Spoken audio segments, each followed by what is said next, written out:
either his first or second lecture, he shared his experiences in coming to Krishna consciousness and his association with Srila Prabhupada.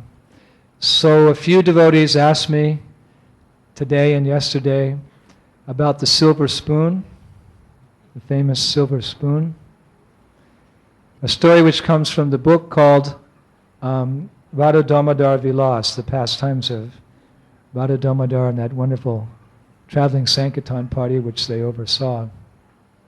There's a story in there, a pastime of Srila Prabhupada. But I thought I'd go back just a little bit before that. Anyway, I'll be speaking about Srila Prabhupada, so that is a treasure of all of our lives. Like many devotees, I first met Srila Prabhupada through his disciples. At that time, in 1969, 1970, Srila Prabhupada was traveling, but of course he couldn't go everywhere, so many of us were blessed actually to meet Srila Prabhupada through the medium of his disciples, just as the spiritual master is a representative of Krishna. So the disciple is always a representative of his spiritual master. I heard Srila Prabhupada say one time that we can judge the quality of the guru by the quality of the disciple. So I was fortunate, actually I was so steeped in ignorance, so degraded, so fallen, that it took 4 sannyasis to pull me out of the quagmire of material life. Before coming to Krishna consciousness, I was in the Grihamedi ashram. Actually, it wasn't an ashram. The Grihamedi well of existence, the deep well of existence. And somehow or other, Krishna inspired me within the heart to have some desire for spiritual life. So myself and my former wife were visiting different yoga clubs and different institutes and institutions and so forth and so on. We heard one day that there was a museum show on Krishna. Krishna? Who's Krishna? Krishna, museum show on Krishna. So we walked over to the museum and we were wandering around and looking at all the, mainly it was those pichwai, those Rajasthani paintings you get from Jaipur. I was looking and it was all very captivating, very fascinating.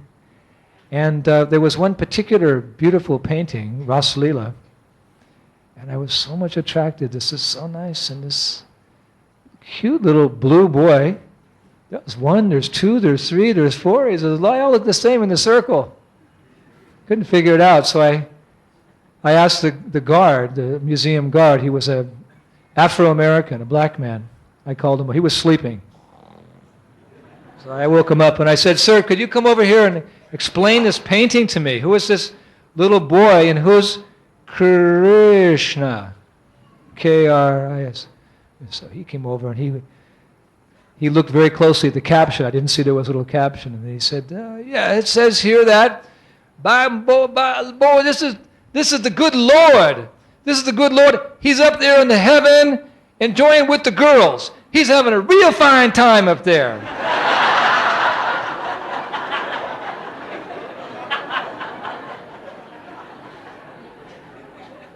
So I said, thanks. I said, could you explain a little bit more? Boy, I don't know about these things, about the good Lord up there, but he's having a fine time with those girls. So then the bell rang, the museum, for the time for the museum to close. So I said, you all get out of here, you all get out, you come back here tomorrow, and you can look over some of these pictures of the Lord, the good Lord. So I walked out scratching my head. Krishna, heaven, girls, dancing, what is all this? Who's Krishna? I turned to my former wife and she said, I don't know. I said, who's Krishna? Who in the world is Krishna? And suddenly I heard this wow.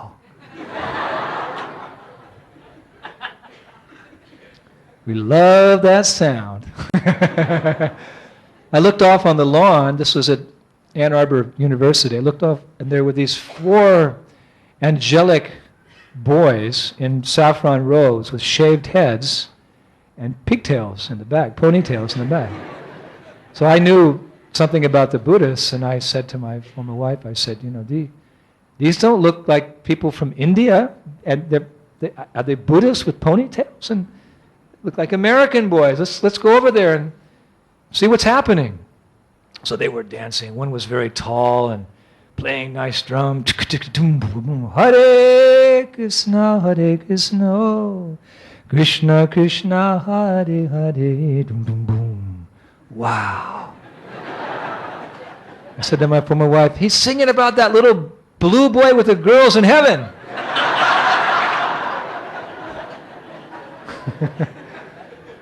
She said, yeah, let's go closer. So this Ann Arbor, this was a very intellectual school.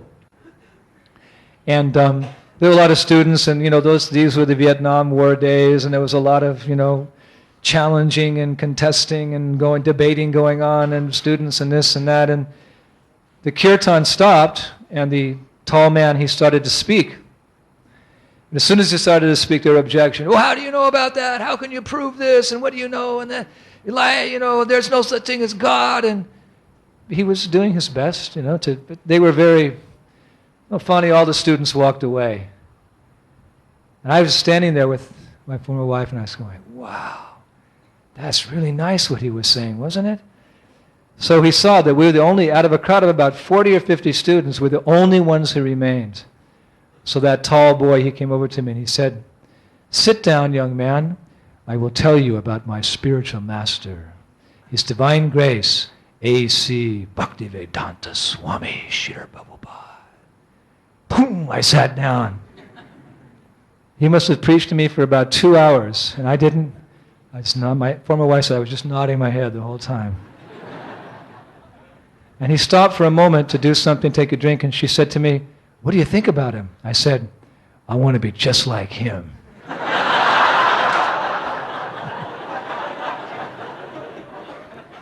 So her fateful words were, that would be very nice.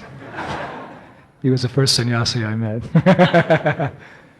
So he began speaking, and he told me about Prabhupada and about Krishna. And within moments, I felt like I was Srila Prabhupada's disciple. Actually, one time Prabhupada said, this Krishna consciousness movement, this Krishna consciousness is very contagious in the good way. Just like if someone sneezes, ha-choo! I think it's about 10 meters, isn't it, doctors? The germs go and someone else can catch that bad disease. Prabhupada says in Krishna book, when someone is speaking about Krishna consciousness, when he's speaking Krishna Katha, when the devotee is speaking about the Lord, little drops of nectar collect in the sky and fall on the heads of the audience and turn them into pure devotees. This is the process. So this very nice devotee, later he introduced himself as Vishnu Jana Maharaj, and there was one big one, very big. His name was Brahmananda.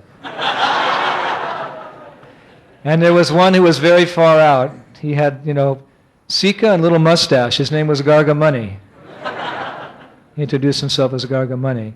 And then there was a short little kind of quiet one. His name was Subal Maharaj.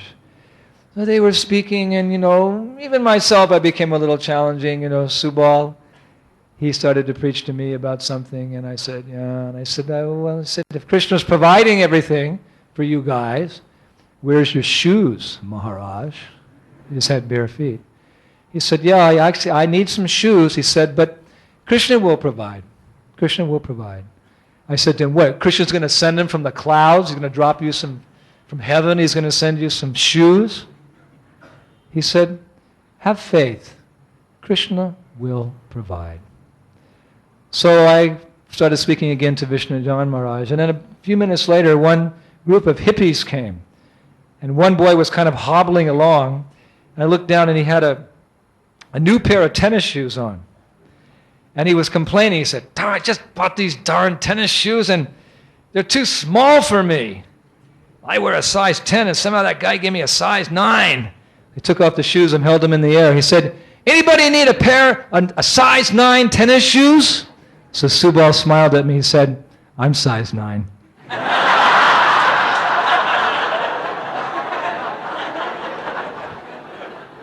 I said, yeah? And Subal Maharaj, he said, I would be very happy if you would give me those tennis shoes because I need some shoes. I will take it as Krishna's mercy. So the boy, oh, of course, Krishna's mercy. He gave him the shoes. Subal Maharaj said to me, Hare Krishna. So we talked for some time and it was getting dark and they decided they were going to go away. I said, boy, I just met these amazing personalities. I said, please, why don't you guys just, spend a couple days with us? We were living in an old broken down, well, it was soon to be broken down apartment building. And actually it was been vacated. We were just having one apartment and only a real apartment next door that anyone could live in was next door. So I told these swamis, I said, look, come spend a couple days with us. So Vishnu John, he said, this nice young man has asked if we could stay with him for a few days and share Krishna consciousness. What do you think, Maharajas? So I remember Brahmananda, he folded his arms. He said, will there be some good prasadam?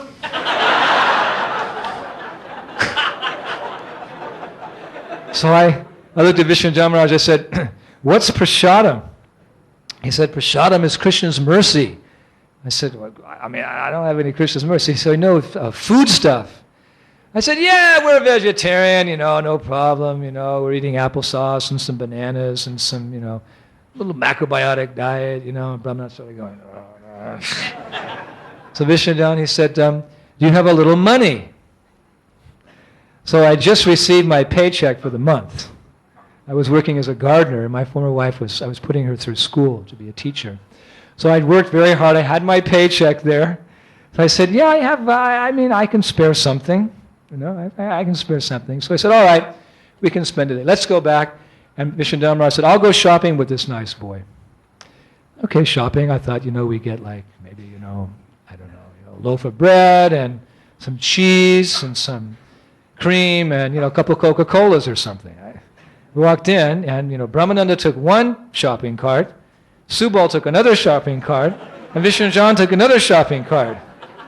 And they took the 3 shopping carts through the whole store, and they were filled up in 10 minutes to this, like one of those contests that if you win a certain contest, you get to go through the store for 10 minutes and put everything you want inside and get out. So it came, the thing in LA, and then I had $1 left over after shopping.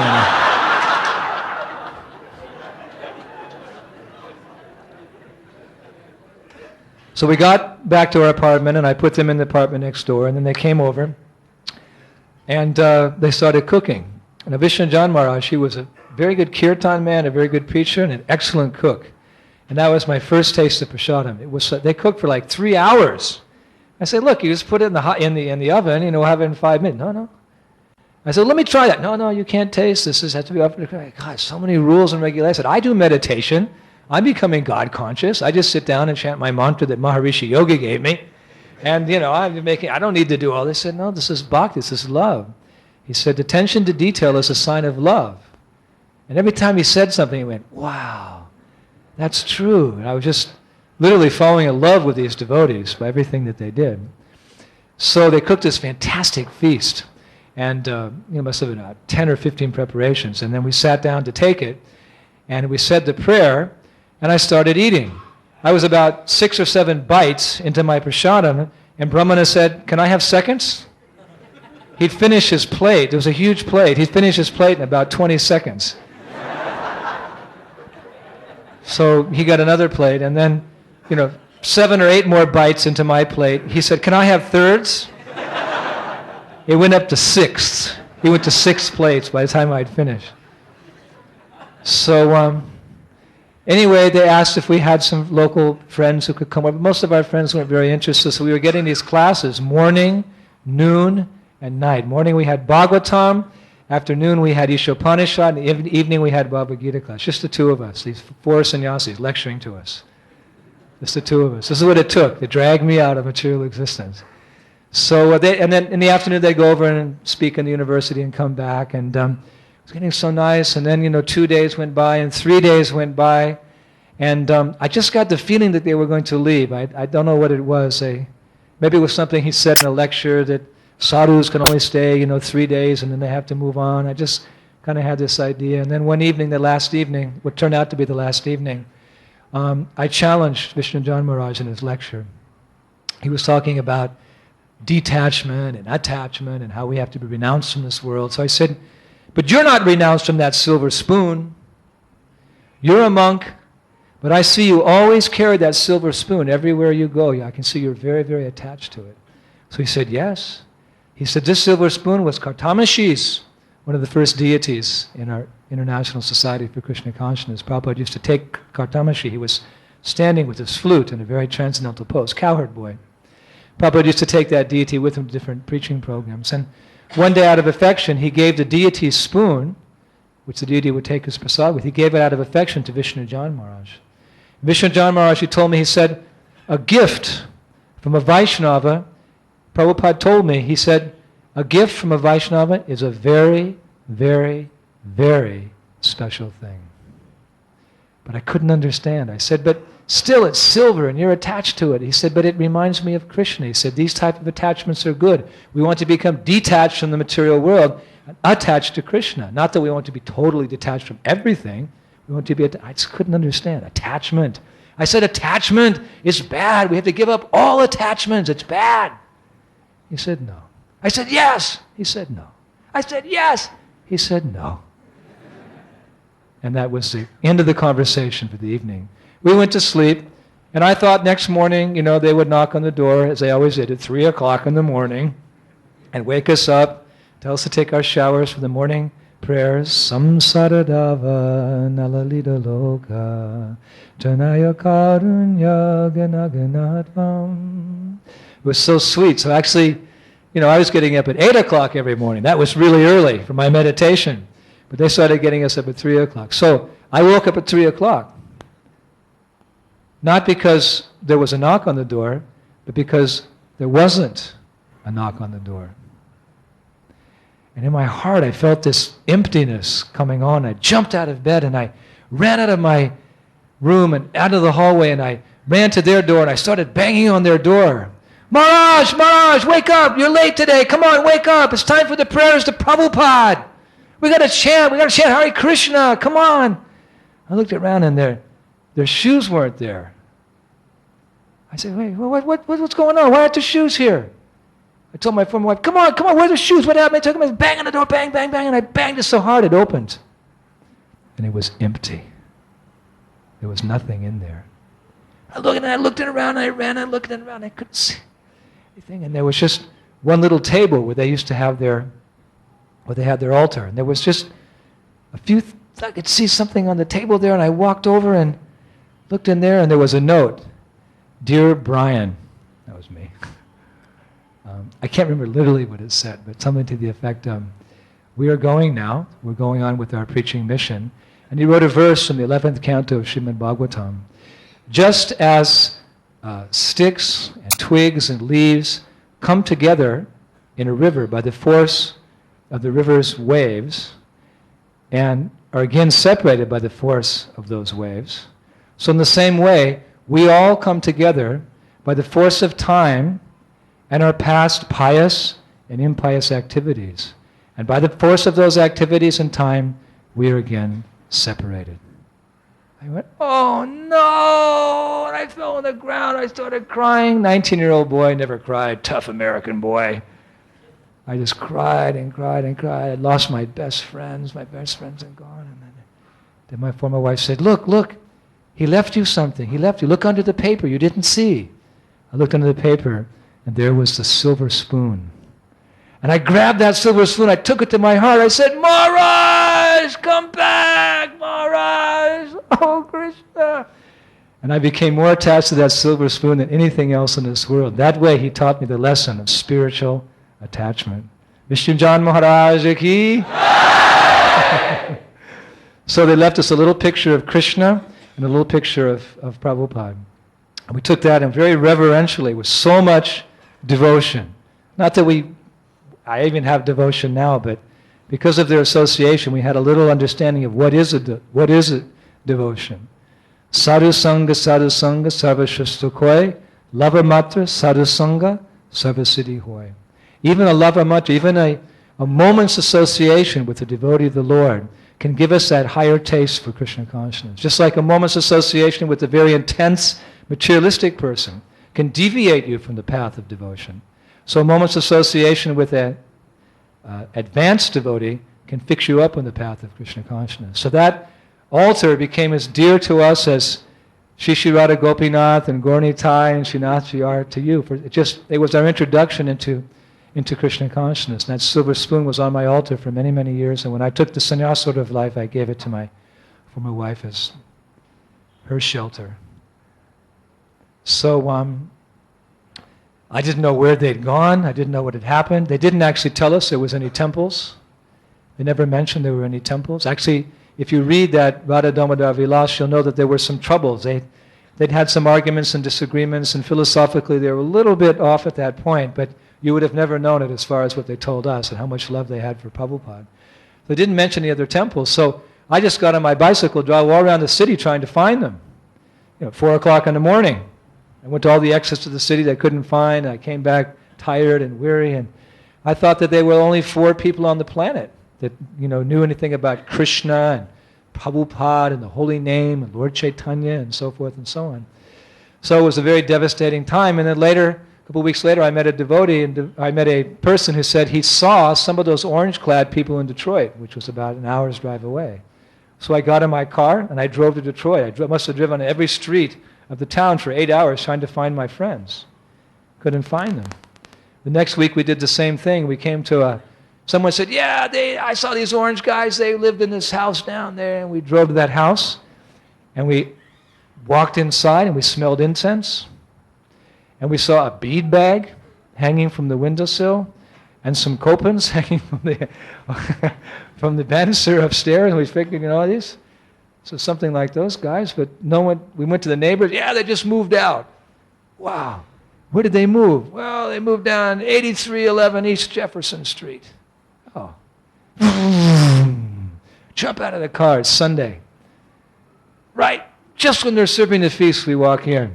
Wow, this is just like my friends. Maybe they know something about them. One devotee walks up to me.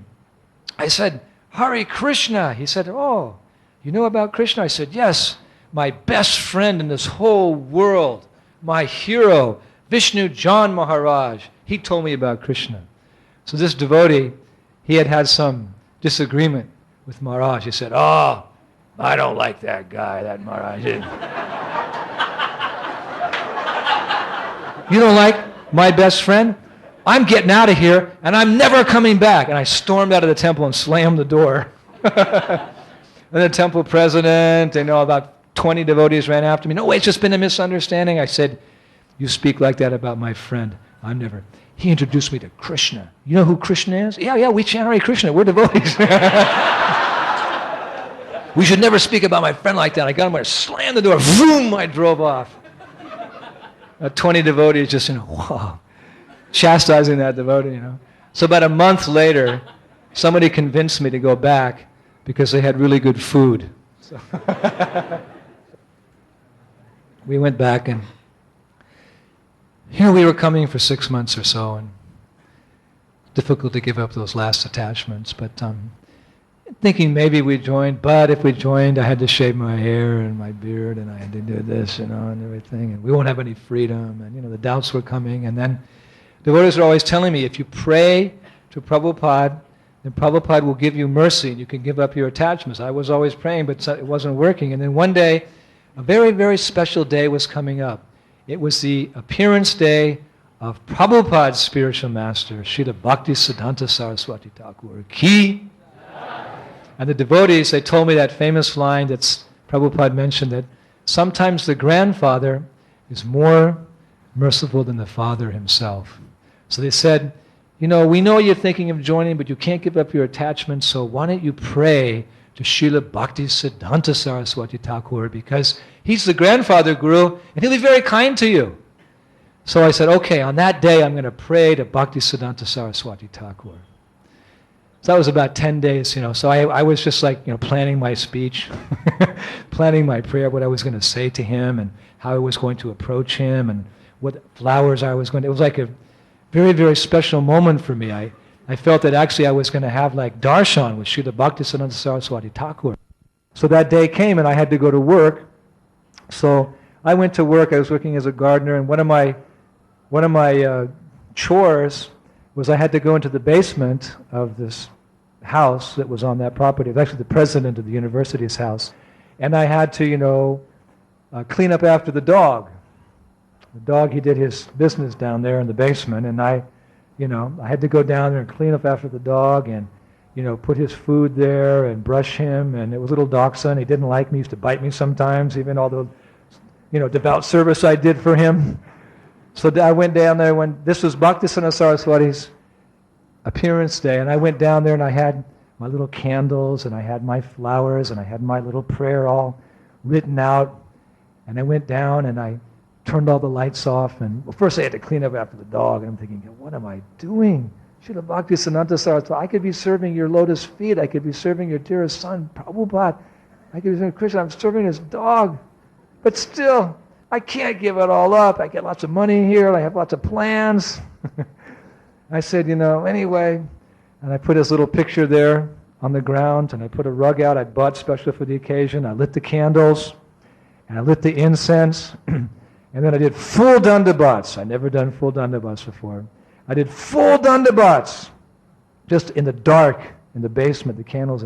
Namo Om Vishnu Badaya Krishna Prishtaya Bhutale Shrimati Bhakti Siddhanta Saraswati Thakur Ki Jai.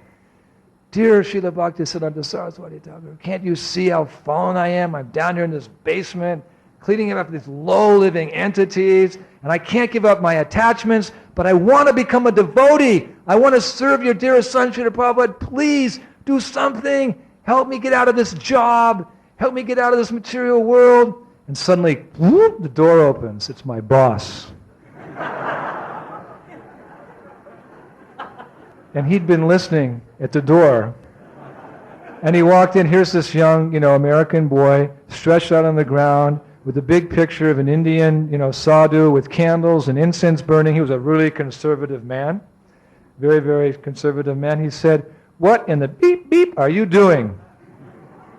And I just looked up and I said, "I'm praying to Srila Bhaktisiddhanta Saraswati Thakur, who's the Guru Maharaj of His Divine Grace, A.C." He's going, "What are you doing?" I said, I'm praying that I can become a devotee of the Supreme Personality of Godhead. Lord Brahma said that's Krishna. He's going, "What are you talking about?" Ishwara Parama Krishna, Satchidananda Vigraha, Anadir Adir Sarvakarna Karanam. You're fired!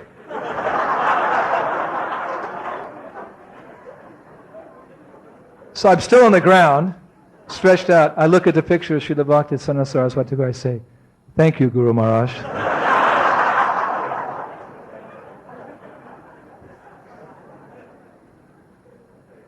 And I got up and I walked out. He said, "Never come back." I said, "No problem." And I gave him the doggy dish, and I walked out. So I went back and I told my former wife, I said, pack the house up, we're leaving. She said, "What?"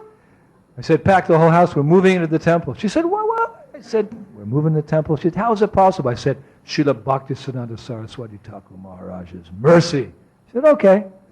So we packed everything up and we went to the temple and we moved in. And then in time, maybe a few months later, the big day of the year came. Prabhupada would come to Detroit Temple actually once a year. And I moved in just a couple of months before Prabhupada actually came. And I thought maybe I would get initiated. I'd only been there like 4, maybe 5 months at the most. And I went to the temple president, "Please, can I have initiation?" And devotees were getting initiated easily in those days after even days or weeks. But our temple president was very strict. He said, 1 year, then you can take initiation. I said, "Oh." And Prabhupada arrived at the airport, in Detroit Airport, and I remember there were many senior devotees there, and Prabhupada arrived, and I think this particular arrival is in the Prabhupada Lilamrita. Prabhupada's arrival in Detroit. It was either 70 or 71, I can't remember. The unique thing I remember about that arrival was that everyone was crying. there must have been 300 devotees in different parts of the Midwest and East Coast that were there. And, Prabhupada just drew out this bhakti, this love for his lotus feet and for the process of Krishna consciousness, even at that very beginning stage of Krishna consciousness, very early. It was so wonderful. So I remember as Prabhupada came up down the gangway and he came into our vision, I was looking through my camera because there were very, very few pictures of Srila Prabhupada. There were but few pictures of Prabhupada in those days. I remember my first impression was that through the camera, wow, he looks just like he does in the pictures. Click. And everyone started falling down and crying, and the Prabhupada came and he patted devotees on the head, he embraced senior devotees, he sat down, and I remember one thing from that lecture, and I've met other devotees who were present at that lecture as well. Ravinda Sarup Prabhu was there, and we were just discussing out at Govardhan Hill. He was staying out there for Kartik as I was, and we were talking about our remembrances of Prabhupada. He remembers the same line. My dear godbrother Bhakti Bringa Govinda Maharaj, one day we were talking, and he said, I was there too. You know what Prabhupada said? I said, that's the same thing I remember. Prabhupada was speaking, and he was speaking to all us young boys and girls, and he leaned over and he said, please believe me when I say you are not these bodies. And somehow when Prabhupada said that, it just penetrated in my heart. I started looking at my body for the first time. Yeah, I'm not this body. When you hear these words, when you hear these realizations from the lips of a pure devotee, it has a tremendously powerful effect. That's why Prabhupada said this chanting of Hare Krishna, especially this should be heard from the lips of pure devotees, has a very transcendentally powerful effect. And that's very nice. I was thinking as I was out at the hospital today, and the tape of Prabhupada was going on and on. Hare Krishna, Krishna Krishna, Hare Hare. Hare Rama, Rama Rama, Hare. I was thinking this is very nice. We have so many tapes and music tapes, but I always have confidence in the leadership when I go someplace and I hear Prabhupada bhajans being played, because that sound vibration is so potent, so transcendently potent to destroy the sinful reactions within our heart, uproot our material desires, and give us a taste of higher Krishna consciousness. So, Prabhupada said, please believe me when I say you are not this body. Yes, not these bodies. So Prabhupada came to the temple and he went upstairs for a quick change, and he came downstairs, and there was one little boy who was standing next to Prabhupada's Vyasa-san. That boy the kirtan was going. That boy was maybe 2 years old. Mothers, they can just start to hold the kartals. I'm only guessing. About 2 years old, and he was playing like this.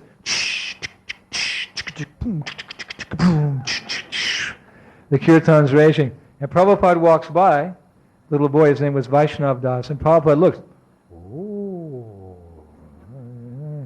and he patted that little boy on the head, and the mother, she went, my little ray of Vishnu, yes. And then Prabhupada sat down, and instead of singing, he just began speaking about how a devotee who leaves Krishna consciousness because of his material desires and goes away from the process of Krishna consciousness, gives up the process and goes back to material life to fulfill his material desires. When he leaves his body, he goes to the heavenly planets. And there he can fulfill his material desires, at the same time get purified, and from there transfer himself back to Godhead. That can take a very long time, though, because as you know, the demigods, they live many thousands of years. But he said, but a devotee who's strict, but who does not finish the course of Krishna consciousness within his lifetime. He's very strict, but he dies having not yet attained the exalted stage of prema bhakti. That devotee, he said, takes birth immediately in the family of devotees. Therefore, he said, these children, he said, are all very, very special. So he said, treat them properly and raise them to be nice Vaishnavas, he was saying. So all the mothers, of course, they have their babies there. And so I remembered that. And as long as I've been a devotee, I've remembered that. And I'm always inclined towards the children in Krishna consciousness, seeing them as actually devotees who in a previous lifetime had not deviated from the process, but had just died untimely, so to speak, untimely, had not yet finished the course of Krishna consciousness, but with the good birth in this life in Krishna consciousness, have every chance of going back home, back to Godhead. So Prabhupada stayed for a few days and gave us his association. Then he was leaving, and I was thinking, well, I didn't get initiated, I didn't get a personal darshan with Prabhupada, but I want to show Prabhupada how appreciative I was that he came to our temple. So as he was going to his car, I quickly scribbled a note. Dear Srila Prabhupada, please accept my most humble obeisances. Thank you so much for coming to Detroit. I'm going to miss you so much, and I'm going to feel so much separation from you. Please accept this $10 for your newly created book fund. Your servant, Bhakti Brian. So I probably was just getting in his car when I ran downstairs and put that $10 in the envelope. And I was getting in, the devotees were all around, and I said, Srila Prabhupada, wait! And like everybody froze. Prabhupada turned around with a big, amazing look on his face, and I got all, what did I do? And I walked up to Prabhupada, I got very close, and I said very softly, I said, Srila Prabhupada, this is for you. And looked him in the eyes, and he said, Hare Krishna, thank you. And that was one of the best days of my whole life. That, a spiritual master, if he appreciates your service, then your life is perfect. Actually, that's all devotees want. In the material world, no matter what you do, you can become prime minister, you can become president, you can become, the richest man in the world, but you don't get the same satisfaction if your spiritual master says to you, thank you very much for that devotional service. Because you can know, if you please your spiritual master, then Krishna is pleased with you. And if Krishna is pleased with you, your life is perfect. So I experienced it. It was just a short exchange. Hare Krishna. Thank you very much. But it meant everything in the world to me. Everything in the world. So about 10 days later, a letter arrived in the mail. Now in those days, when a letter came from Prabhupada, it wasn't just the property of the devotee to whom Prabhupada was writing. It was considered that was temple property.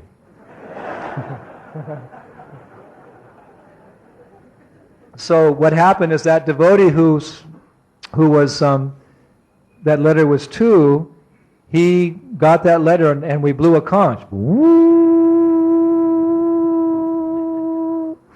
In the middle of the day, that meant a letter from Prabhupada arrived.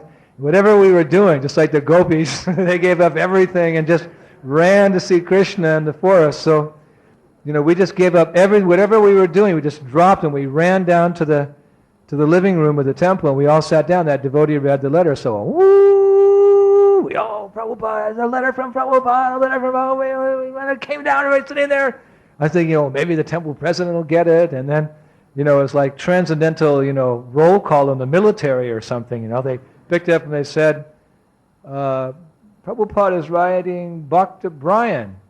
And at first it didn't register, Everyone looked at me. Wow, me? Me? Prabhupada wrote me a letter? I was thinking, my first thought was, Prabhupada knows I exist? Oh, me? So the letter, hands were shaking, like, what if Prabhupada's going to chastise me or something, How am I going to read in front of everybody? My guru's chastised me. Okay. My dear Bhakti Brian. Oh, he called me dear.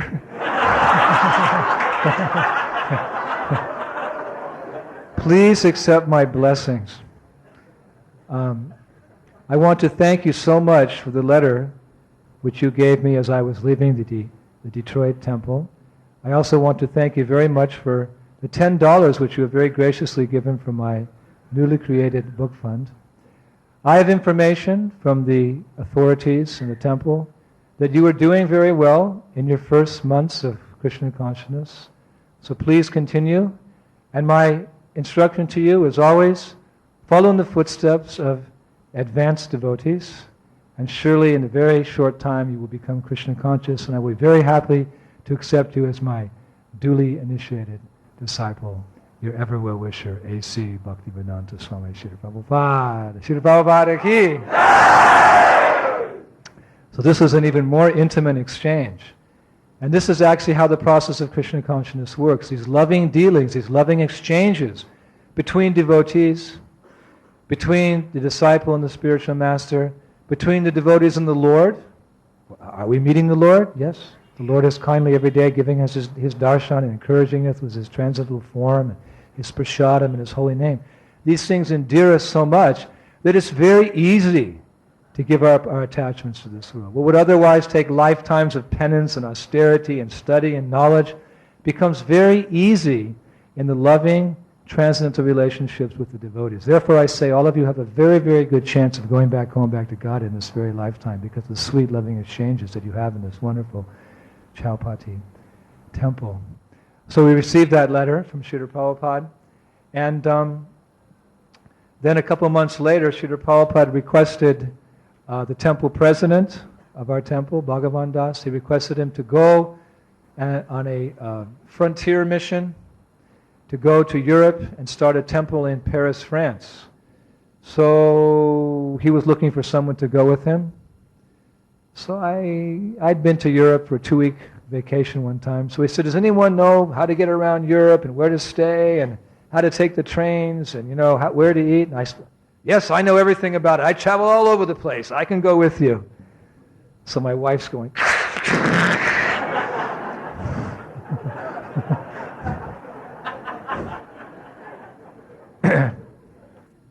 So then His Holiness Satsvarup Maharaj visited the temple the next day, and I was in duality if I should go to Europe or I should go on a newly created Transcendental Road Show.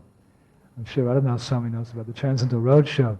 Kirtananda Swami and Vishnu John and different devotees. So I was inclined to go to New Vrindavan and join New Vrindavan and join the Transcendental Road Show. And I asked Satsvarup Maharaj, and he thought for a moment. I said, I'll do whatever you say, Maharaj. I'll go to Europe or I'll go down, with Vishnu John Maharaj. He said, well, go to Europe. I said, okay. So then His Holiness Satsvarup Maharaj visited the temple the next day, and I was in duality if I should go on a newly created Transcendental Road Show. I'm sure Radhanath Swami knows about the Transcendental Road Show. Kirtananda Swami and Vishnu John and different devotees. So I was inclined to go to New Vrindavan and join New Vrindavan and join the Transcendental Road Show. And I asked Satsvarup Maharaj, and he thought for a moment. I said, I'll do whatever you say, Maharaj. I'll go to Europe or I'll go down, with Vishnu John Maharaj. He said, well, go to Europe. I said, okay. So then Bhagavan, he said to me, actually, he said, I heard that Srila Prabhupada is also going to be going to London around the same time. Why don't you see if you can get on the same plane as Srila Prabhupada, and we can travel to Europe with Prabhupada. So I got on the phone and called the airport, and first I called the temple in New York, and I found out what flight Prabhupada was on, and then I called and sorry, sir, we're completely overbooked on this flight. There's no way you're going to get on this flight. This flight closed up, weeks ago. And then there was some kind of talk in the back. Well, sir, actually, two seats have just been canceled. Although I'm not supposed to do this, we're supposed to take people from the waiting list. If you want, I'll give you those 2 seats. I said, I'll take them. So I always take it was Krishna's higher arrangement that, we got on the same flight as Srila Prabhupada, as you'll see. We drove to New York, and when we got there, Prabhupada, he heard that we would be coming to Europe with him, and he knew that we were going on this mission to start Krishna consciousness in France, so he called us into his room. And we came in and we sat down, and Prabhupada was just preaching about, spreading Lord Chaitanya's Sankirtan movement, and, translate books in the French language, into the French language, print them, distribute them, start temples, do Harinam Sankirtan. The 2 of us are sitting there, yes, yes, yes. And then he said to his servant, he said, get me something from my closet. So the servant went over and he got some socks and he got a dhoti of Srila Prabhupada. So Prabhupada looked at us and he said, I will give you some instructions.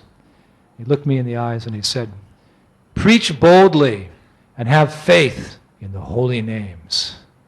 Then he gave me his dhoti as some Mahaprasad. Now, if I could open up my heart like Hanuman,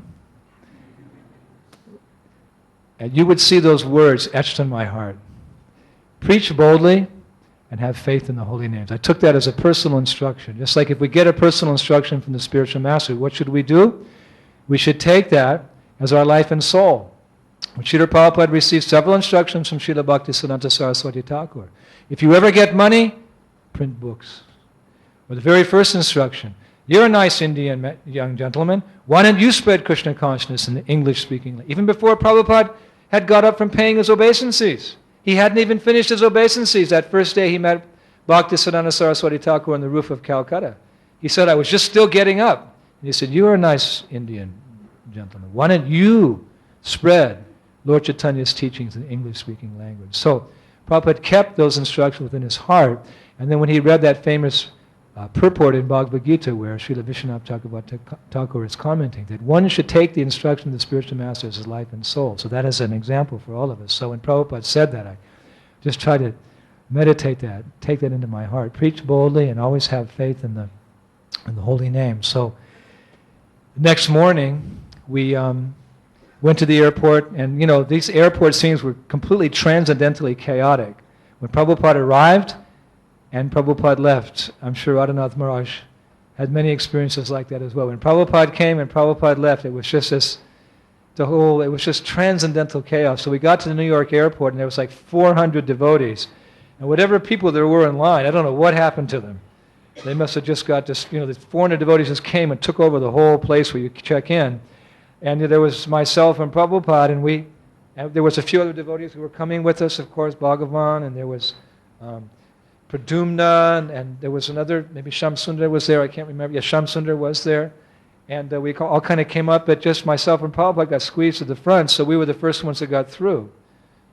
We just got through, and there was another checking point where they check your hand luggage in those days.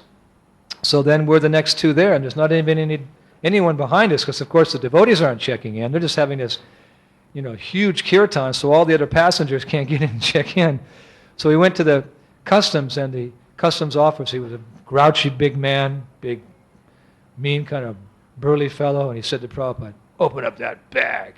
Prabhupada's little medicine bag. He used to carry this white bag. He had his medicines, his passport, his pen, his tilak container, all these transcendental items were in there. He used to carry this little white bag everywhere. So the man said, open up that bag. And Prabhupada put it on the counter, and he couldn't get the latch to open. So the man said, I told you to open up that bag. So I leaned over and I said, if you speak like that one more time to my spiritual master, I'm going to break your nose.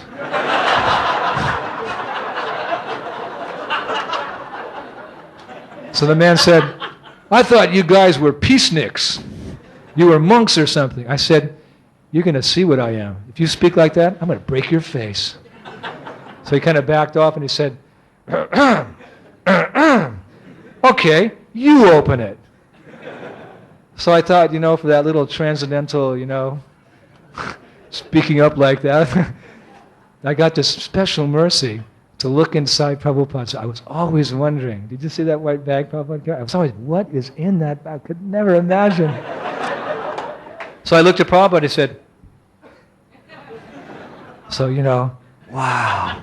I was like a little kid at Christmas, I did, and I very slowly opened it up, I look, oh, there's a pen, and there's Prabhupada's mirror, and then look at that, and the customs said, he said, I'm supposed to look at it, not you.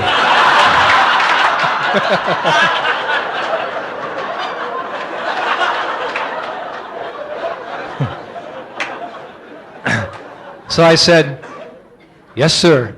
I turned it around, and he looked at it. He was like, whoa, what's that? What's that? I said, that's tilak, that's a tilak container, that's a tongue scraper. He was like, what's going on here? He couldn't figure. He said, what are those medicines? I said, Ayurvedic medicine. He said, is there any drug? I said, no drug. He said, all right, get out of here. Lifted up. So myself and Prabhupada, we got out of the airport and we were walking. We walked to the plane in those days. We walked to the plane. There was nobody. There were no other passengers. I couldn't figure out what's going on because the devotee was having this roaring kirtan. I could hear the police, they're trying to get out of here, you guys. We got other passengers on a plane. So we walked up, and then the hostess invited us, and we got on the plane, and we sit down, and, we're walking, long way to the plane. We're walking, and Prabhupada turns to me, he says, these rascals, he said, so much association with the material energy, they develop all bad qualities. He looked at me and said, what is your name? I said, Indradyumna. He said, what do you think? Yes. I was so nervous. I was with like my spiritual master for the first time, just the two of us. And he said, so what do you think?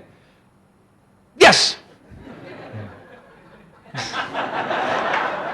We walk a little bit further.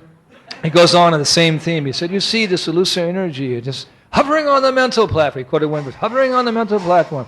Only devotees have good qualities. What do you think, Indradyumna? He's speaking to me again. My spiritual master is speaking to me. Yes!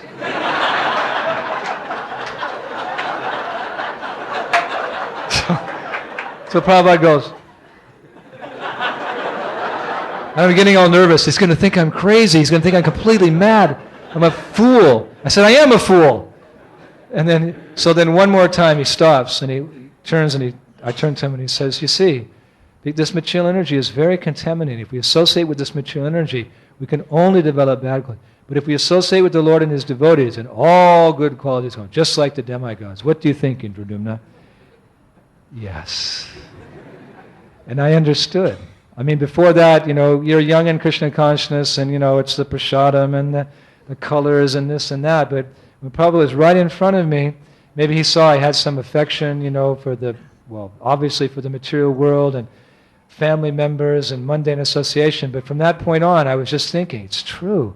You look at the world and you see, by associating with the material energy, the bad quality, but by associating with the Lord and His devotees, so many wonderful qualities come. So I was convinced. So I was smiling, and this time I got it. So we're walking, and we get up on the plane, and just the passengers just started arriving now, but no devotees. 4 or 5 devotees hadn't come. So we're sitting in our seats, and I'm sitting next to Prabhupada. So he said, so, prasad. Prasad.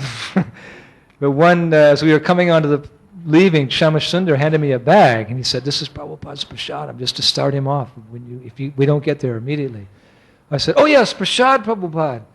So I opened the bag, and there were oranges and a knife. I said, oranges, fruit is nice, fruit. He said, fruit, very nice, first class. I took the fruit out, and I cut it, and there was a green napkin I put there, and I cut 2 oranges and put it in front of Prabhupada like that. And Prabhupada took them, and he was very loud, making noise. He was sucking the oranges like that. And then he put them back on the green napkin, and he said, finished. And I said, what am I supposed to do now? I'm supposed to take the oranges. So I took the oranges and put them in front of me. So I was sitting there like that. So he said, you're not going to take prasadam? And I said, you ate it all, Prabhupada.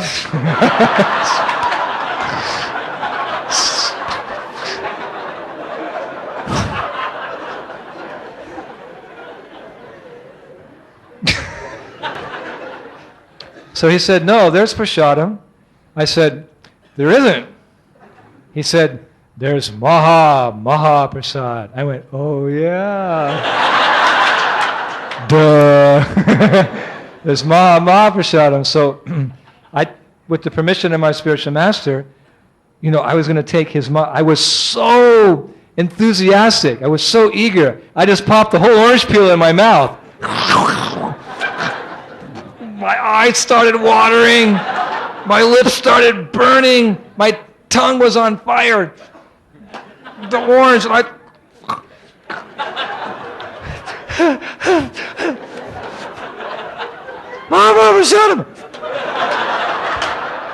and I just kind of looked over at Prabhupada. He was like this.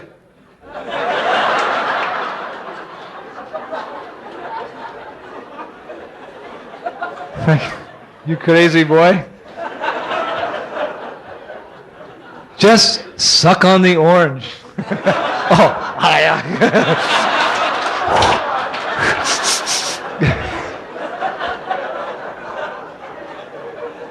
So whenever I read a verse that the disciple is supposed to be like a fool in front of the spiritual master, I think, that's me. So gradually the other devotees came on the plane, and, we started going, and then the plane took off, and then I was just next to Prabhupada, and then there was Pradyumna over there, and I can't remember who was on this side, and the plane we're about an hour into the flight, and the movie came on.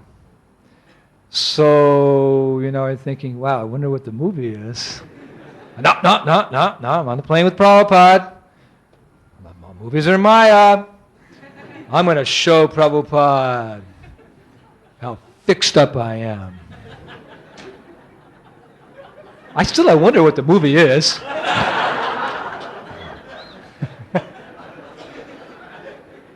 But anyway, my Bhagavad Gita out. Deyanosmin yatarihe kovanam yovanam ja.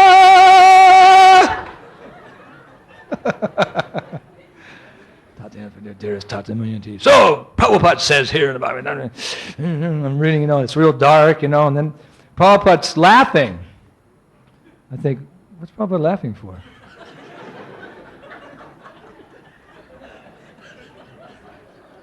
Sarvadharma parityaja mamekam saranam raja ham tam savabhabebhyo.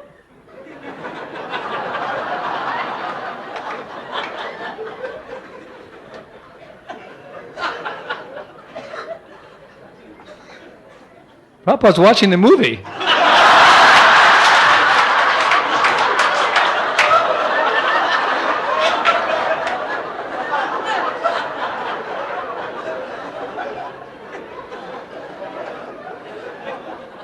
Dehinosmin.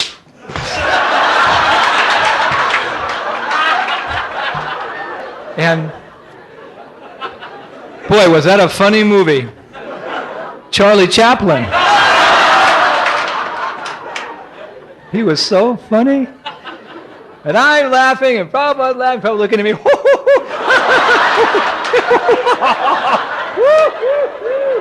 And Pradyumna's laughing, and Shyam, we're laughing more than anybody on the plane. So then, I was like, ha, ha, ha, ha, ha, ha, ha. Woo! That was a good movie, And then after a minute, Prabhupada, hey, Ram, Ram, Ram, Ram, hey, Krishna, Krishna. So then I'm thinking, an hour goes by, and wait a minute, I thought we weren't supposed to watch movies. And Prabhupada was watching the movie, and so then I started getting some doubts, and I'm thinking, well, Prabhupada was supposed to clear our doubts up, so I wanted to say something to Prabhupada, but then I said, Pradyumna, I have to go to the restroom. So he said, you're a big boy, you can go yourself.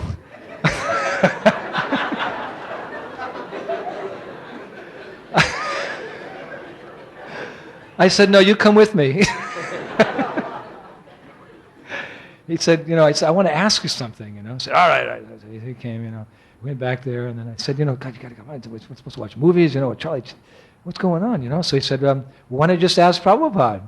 I said, I'm too nervous. He said, you ask Prabhupada. You know Prabhupada better than me. He said, okay, I'll go ask Prabhupada. So he walks in, I'm sitting, waiting, what's the answer going to be, we're watching movies, and then he goes, and I see him speaking to Prabhupada, and Bruno's going, and he has a big smile on his face, and he comes back walking like this. I said, what's Prabhupada's answer? He said, oh yes, he said, Prabhupada told me that when he was a young boy, he used to watch Charlie Chaplin all the time. I said, yes. He said that Charlie Chaplin's humor is so original. And he said, Krishna is the source of all original things. He said, therefore, Prabhupada was seeing Krishna in Charlie Chaplin's humor. I was going, that's a great answer. I said, Krishna is the source of all original things, and Charlie Chaplin's humor is original. So Prabhupada was seeing, he was humorous, but he was seeing Krishna. I was thinking, I was just seeing Charlie Chaplin. I wasn't seeing Krishna. But anyway, so I came back, and then we landed. And that was the best day of my life, the day we landed. We got into we went through customs in London, and then we were getting our bags, and I was thinking, wow, this is going to be great. We're going to go with Prabhupada to the London temple, 7 Bury Place, and Prabhupada's going to give a lecture, and we're going to have a kirtan, and it's going to be delicious prasadam. I heard so much about the prasadam there, and maybe George Harrison's going to be there too, and John Lennon. I'll get to meet the Beatles even. I don't know what's going to happen. I'm so excited. And then Shyama said, hey, one of Prabhupada's bags is missing. The bag with all his books for translation. He said, somebody has to stay back. And I started going, oh gosh,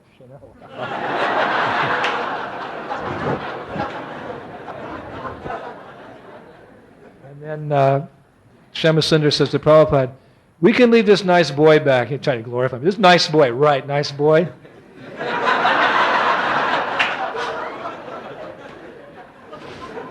Because they say, you're a nice boy, you're nicer than me. I'm not nice at all. I did many bad things. You're a real nice guy. He said, we'll leave Indradyumna behind. Oh, God. The feast, George Harrison. So they gave me the tag, and then, they drove off. And I'd only been in London one time, I just came through in a train. I didn't know what to do. I couldn't figure out the accent that people were speaking, hello, Mike, what? I couldn't figure out what people were saying. I didn't know the money was all funny, and, how do you take a taxi here? And I've got the tag. I didn't know which office. Like 2 hours later, some man comes up, sir, he said, are you waiting for a bag?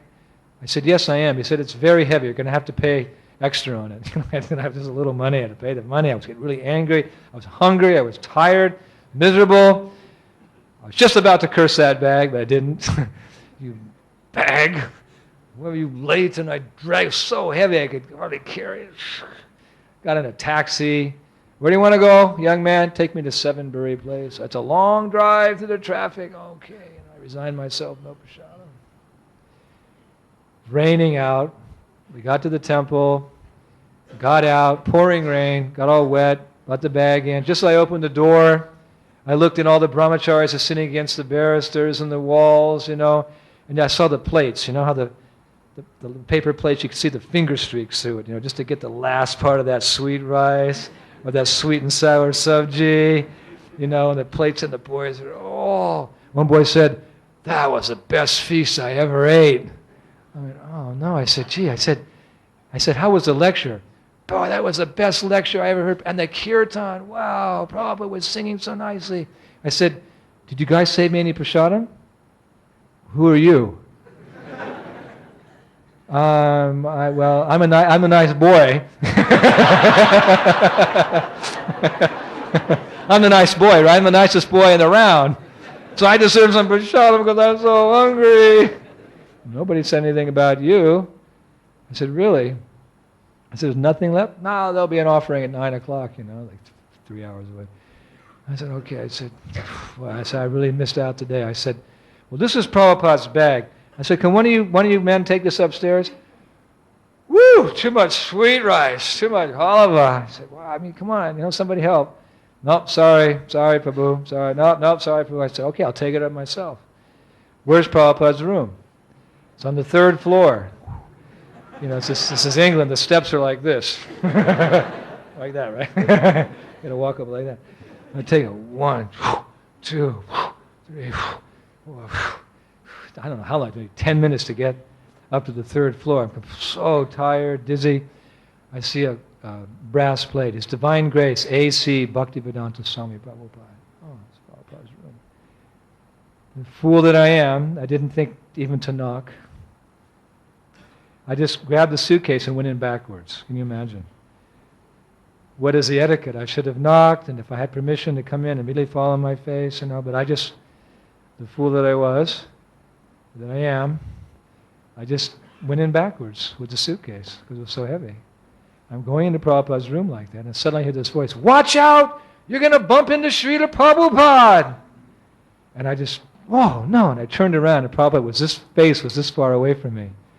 Oh, Srila Prabhupada, I'm so sorry.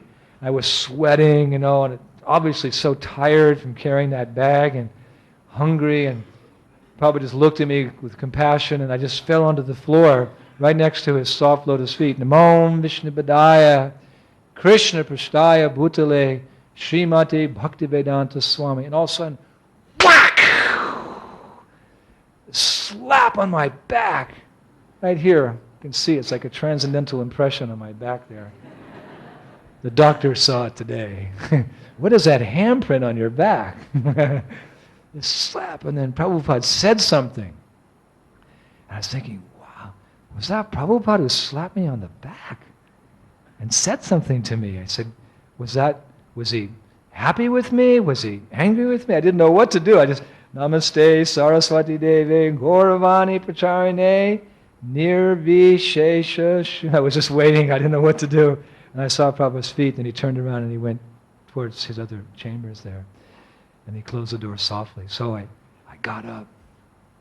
And I was like in ecstasy, transcendental bliss. And Prabhupada's servant was there. His name was Nanda Kumar. And he was a conservative young man. But at this point, he had this face. He was like, wow, Prabhupada slapped you on the back. He said, I never saw him do that before. Prabhu, you got a lot of mercy. I was going, wow, and he hit me really hard too. That's what it takes to get someone like me out of the material world. And he said, and it was so nice what he said to you. I said, what did he say? He said, Prabhupada told you. He said, so much endeavor in this material world, but when I take you back to Godhead, everything will be easy and sublime. Srila Prabhupada ki.